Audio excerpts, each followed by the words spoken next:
चल चालू करें। वृत्त, ठीक है। पिछले अध्याय में हमने देखा था, पिछले पीरियड में, कि किसी वृत्त का व्यापक समीकरण होता है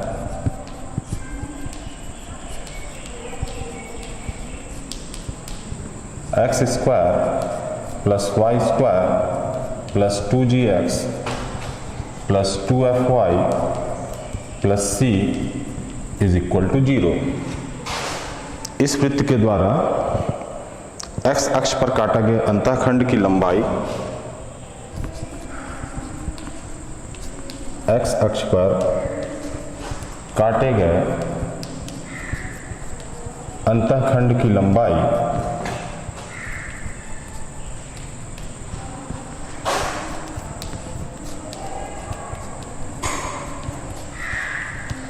ये बराबर होता है 2√g² माइनस c। इसी प्रकार y अक्ष पर काटे गए अंतःखंड की लंबाई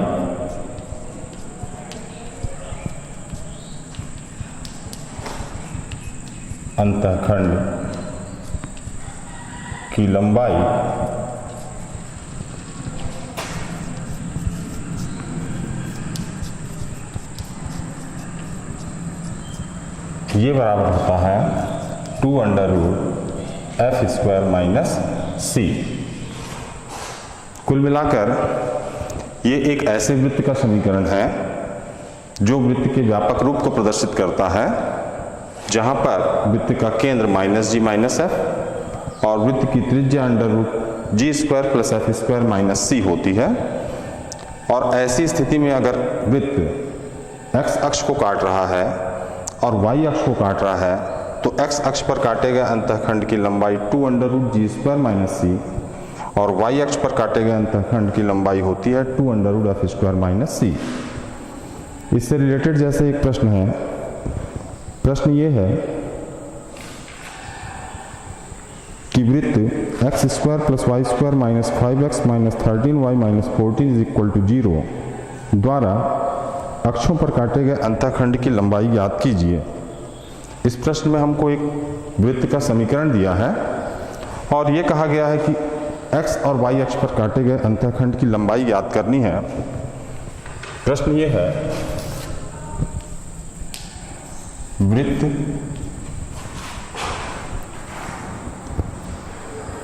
x² plus y² minus 5x minus 13y x² plus y² minus 5x minus 13y minus 14 is equal to 0।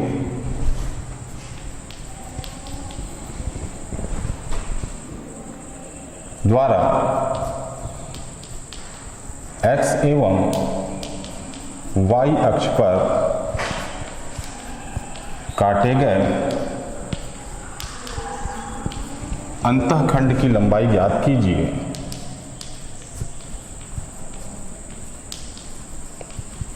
अंतःखंड की लंबाई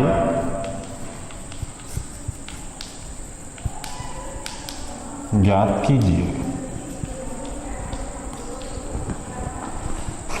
जैसा कि हमने अभी देखा, यदि वृत्त का समीकरण x² plus y² plus 2gx plus 2fy plus c is equal to 0 हो, तो ऐसी स्थिति में x अक्ष पर काटे गए अंतःखंड की लंबाई होती है 2√g² माइनस c और y अक्ष पर काटे गए अंतःखंड की लंबाई होती है 2√f² माइनस c। हमको दिए गए वृत्त का समीकरण है, दिया है वृत्त x² plus y² minus 5x minus 13y minus 14 is equal to 0। ये एक वृत्त का समीकरण दिया है। यदि इस वृत्त की तुलना या इस समीकरण की तुलना हम व्यापक समीकरण से कर दें, तो समीकरण 1 की तुलना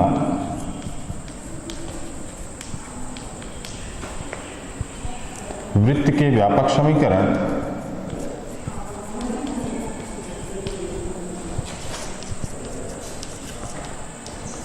से करने पर हमको मालूम है वृत्त का व्यापक समीकरण होता है x square plus y square plus 2gx plus 2fy plus c is equal to 0। तो 2g इज इक्वल टू हमको दिया है -5 और 2f इज इक्वल टू दिया है -13 और c इज इक्वल टू दिया है -14। करने पर तुलना करने पर हमको यहाँ पर प्राप्त होगा 2g इज इक्वल टू -5, इसको सरल करने पर प्राप्त होगा g इज इक्वल टू, ये 2 जो है तिर्यक गुणा होकर नीचे आ जाएगा -5/2। इसी प्रकार से 2f इज इक्वल टू दिया हुआ है -13, 2f इज इक्वल टू -13। इसको जब सरल करेंगे तो f इज इक्वल टू मिलेगा -13/2।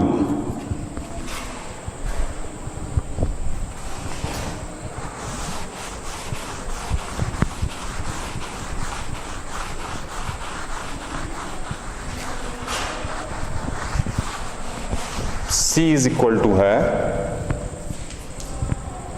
जो नियत राशि है वो c कहलाती है और यहां पर नियतांक है -14, तो c इज इक्वल टू हो जाएगा -14। इस प्रकार से हमें देखते हैं कि जो दिया गया समीकरण है या वृत्त का जो समीकरण है, सबसे पहले हम उसकी तुलना वृत्त के व्यापक समीकरण से करके g, f और c की वैल्यू ज्ञात कर लेते हैं। अब जब g, f और c का मान प्राप्त हो जाए तो जैसा कि हमको मालूम है कि x अक्ष पर काटे गए अंतःखंड की लंबाई, अतः वृत्त द्वारा x अक्ष पर काटा गया अंतःखंड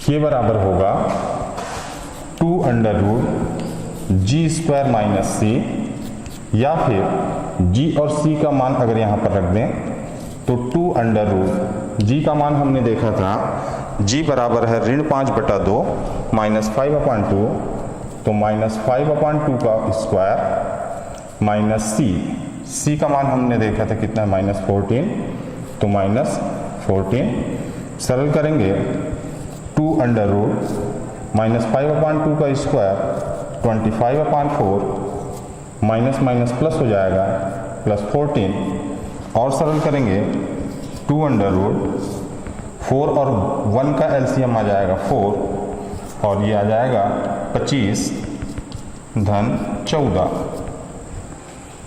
कुल मिलाकर 2√25 धन 14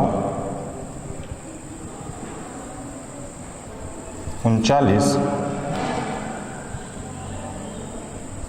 5 4 9 2 3 बटा 4, ये √4 हो जाएगा 2 से √4 कर जाएगा तो √39। तो x अक्ष पर काटा गया अंतःखंड होगा √39। इसी प्रकार से y अक्ष पर काटा गया अगर हम अंतःखंड देखें तो y अक्ष पर काटा गया अंतःखंड होता है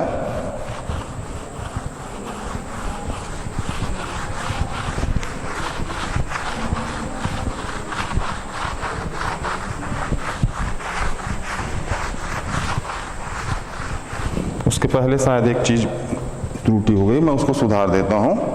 25 प्लस 4 गुणित 14, ये 14 ना होगा 56 होगा, तो 25 धन 56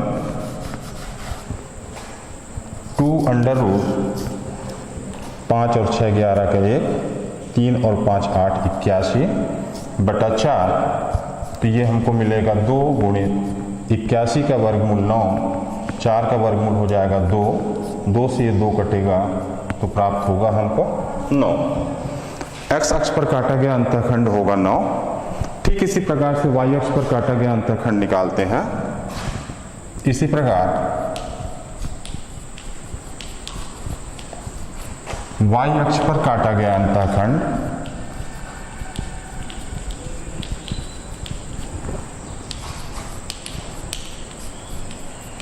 ये हमको मालूम है, ये होता है 2√f² - c एफ और सी की वैल्यू अगर हम यहाँ पर रख दें तो प्राप्त होगा 2 अंडर रूट एफ का हमने मान निकाला था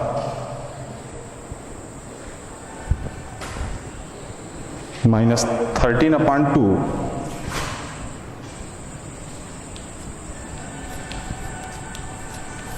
इसका होल स्क्वायर माइनस सी का मान था -14, सरल करेंगे 2 अंडर रूट -13/2 का स्क्वायर 13 का स्क्वायर हो जाएगा 169, 2 का स्क्वायर हो गया 4 प्लस माइनस माइनस प्लस हो जाएगा तो 14 को लिख दिए 14/1, सरल करेंगे 2 अंडर रूट इसका एलसीएम आ जाएगा 4, 169 plus 4 into 14 56, 2 into under root 169 plus 56, 9 और 6 15, 7 5 12 और 1 और 1 2, 225 बटा 4, ये बराबर सरल करने पर प्राप्त होगा 2 इंटू 225 का रूट हो जाएगा 15, 15 इंटू 15 होता है 225 अपान 4 का रूट हो जाएगा 2, 2 से 2 कैंसिल होगा, प्राप्त हुआ 15। इस प्रकार से दिए गए वृत्त के द्वारा x अक्ष पर काटे गए अंतःखंड की लंबाई होगी 9 और y अक्ष पर काटे गए अंतःखंड की लंबाई होगी 15। इसी से रिलेटेड अगर हम दूसरा प्रश्न देखें तो एक प्रश्न ये कहता है कि सिद्ध कीजिए कि x² plus y² plus 2ax plus c is equal to 0 और x² plus y² plus 2by plus c is equal to 0 ये एक दूसरे को स्पर्श करेंगे यदि 1/a² plus 1/b² is equal to 1/c। इस प्रश्न में हमको वृत्त के 2 समीकरण दिए हैं।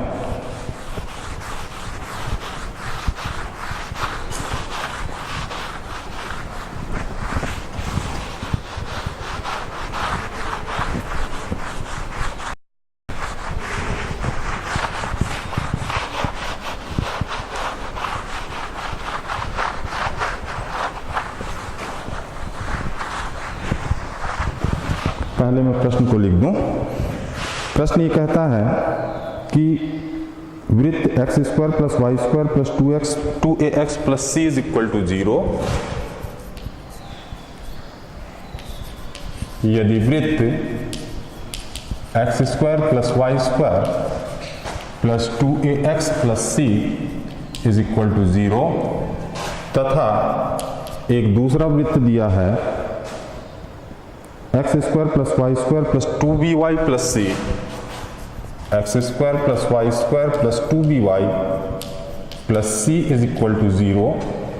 यदि ये दोनों एक दूसरे को स्पर्श करते हैं तो सिद्ध करना है 1/a² plus 1/b² is equal to 1/c।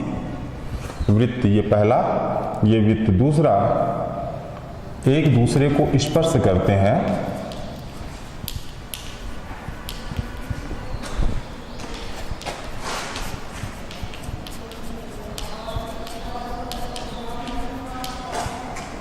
तो सिद्ध कीजिए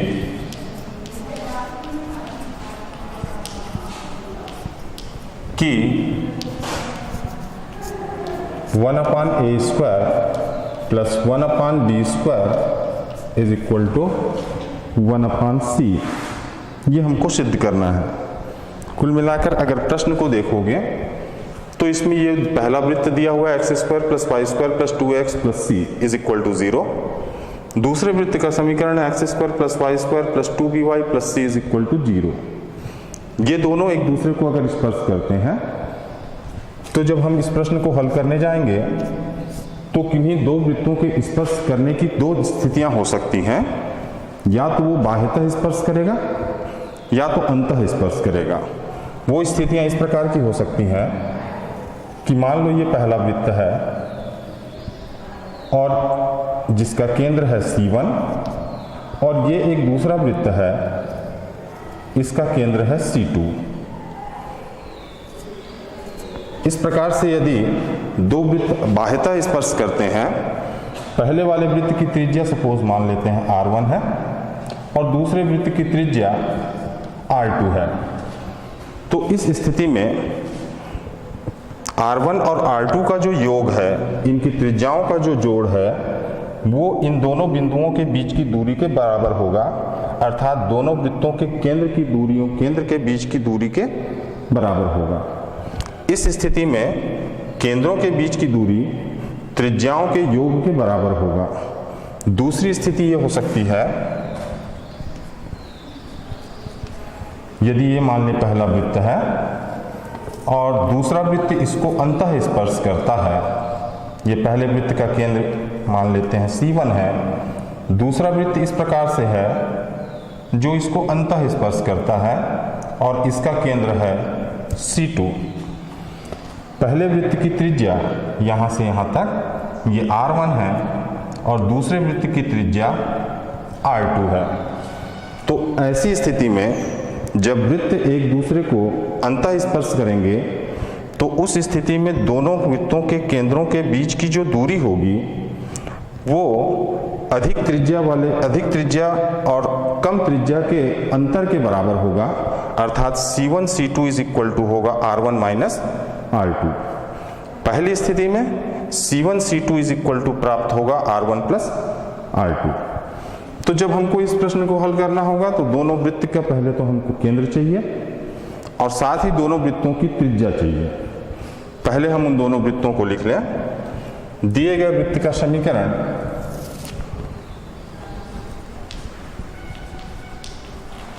दिए गए वृत्त, पहला वृत्त है x square plus y square plus 2ax is equal plus c is equal to 0, ये पहला वृत्त है। और दूसरा वृत्त दिया हुआ है x square plus y square plus 2by plus c is equal to 0। ये दो वृत्त दिए हुए हैं। हमको मालूम है कि यदि वृत्त व्यापक समीकरण के रूप में दिया हुआ हो तो उस दिए गए वृत्त की व्यापक समीकरण से तुलना करके g, f और c का मान प्राप्त करके हम उस वृत्त का केंद्र और उस वृत्त की त्रिज्या बता सकते हैं। समीकरण 1 की तुलना यदि हम व्यापक समीकरण से करें तो वृत्त का केंद्र अतः प्राप्त होगा, अतः वृत्त का केंद्र पहले समीकरण से अगर कंपैरिजन तुलना करके देखें तो वृत्त का केंद्र होता है माइनस जी माइनस एफ और ये बराबर प्राप्त होगा, g के स्थान पर देखेंगे 2g के स्थान पर 2a है, अर्थात g का मान कितना दिया हुआ है a, तो केंद्र हमको मिलेगा माइनस a और y वाला जो पद है, y वाला जो टर्म है चूंकि इस समीकरण में नहीं है इसलिए f का मान कितना होगा 0, अर्थात इस केंद्र का y निर्देशांक कितना होगा 0। वृत्त एक का केंद्र हमको प्राप्त हुआ -a0 तथा त्रिज्या वृत्त एक की त्रिज्या को हम r1 से प्रदर्शित कर रहे हैं। r1 बराबर होता है under root G square plus F square minus C. G F C का मान रख दें समीकरण 1 से। समीकरण 1 में g का मान है a, f का मान है 0 और c का मान है c। तो g की जगह हमने लिख दिया a, तो ये मिल जाएगा a स्क्वायर, f का मान रख दिए 0 और c का मान अगर c रखेंगे तो ये माइनस c प्राप्त होगा under root a square minus c। तो जो पहला समीकरण दिया था वृत्त का उसकी तुलना व्यापक समीकरण से करके हम उस वृत्त का केंद्र जो हमने प्राप्त किया है -a0 और वृत्त की त्रिज्या प्राप्त हुआ है r1 बराबर under root a square minus c। ठीक इसी प्रकार दूसरे समीकरण को लेते हैं।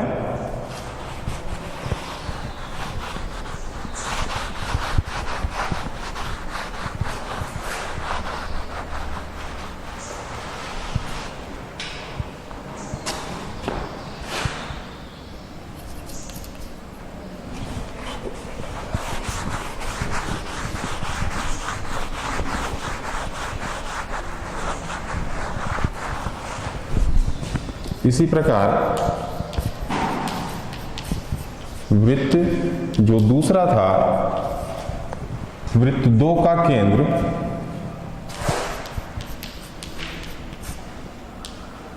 -g - f ये बराबर प्राप्त होगा g का मान है दूसरे वृत्त में 0 और f का मान है -b और त्रिज्या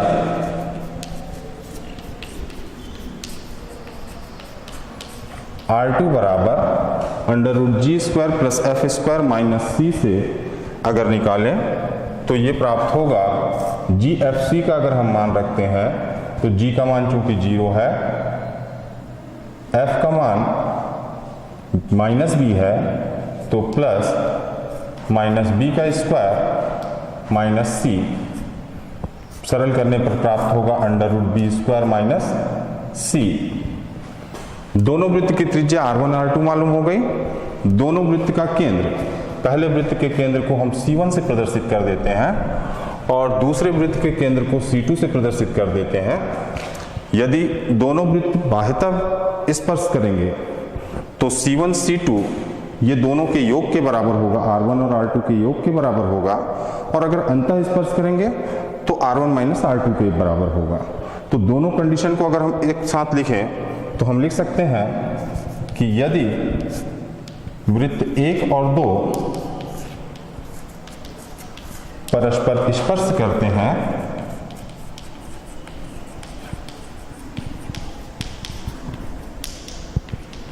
तो C1 C2 ये बराबर होगा या तो R1 + R2 के बराबर होगा या फिर R1 - R2 के बराबर होगा। C1 C2 के बीच की दूरी हम दोनों केंद्रों के बीच की दूरी से निकाल सकते हैं। C1 C2 का मान होगा, अर्थात C1 और C2 के बीच की दूरी, दोनों बिंदुओं के बीच की दूरी x2 - x1 whole square plus y2 - y1 whole square, उससे अगर निकालें तो ये हमको मिलेगा C1 का मान दिया है -a0 और C2 का मान दिया हुआ है 0 - b, तो ये हमको प्राप्त होगा -a - 0 का square means a² plus b²। R1 हमने निकाला था √a² - c प्लस माइनस, इस प्लस माइनस का आशा ये है कि यदि वो बाह्यतः स्पर्श करेंगे तो प्लस वाला शर्त लगेगा और अगर अंतः स्पर्श करेंगे तो माइनस वाला शर्त लगेगा। R2 का मान दिया हुआ है √b² - c। इस शर्त को या इस समीकरण को जब हम सरल करेंगे तब जाकर जो कंडीशन हमको सिद्ध करना था 1/a² + 1/b² = 1/c, इस समीकरण को सरल करने पर प्राप्त होगा। कुल मिलाकर जब हम इसको सरल करेंगे तो हमको प्राप्त होगा 1/a² + 1/b² = 1/c, और यही हमको प्रूफ करना था। ठीक है, बाकी क्वेश्चन को बाद में देखेंगे। धन्यवाद।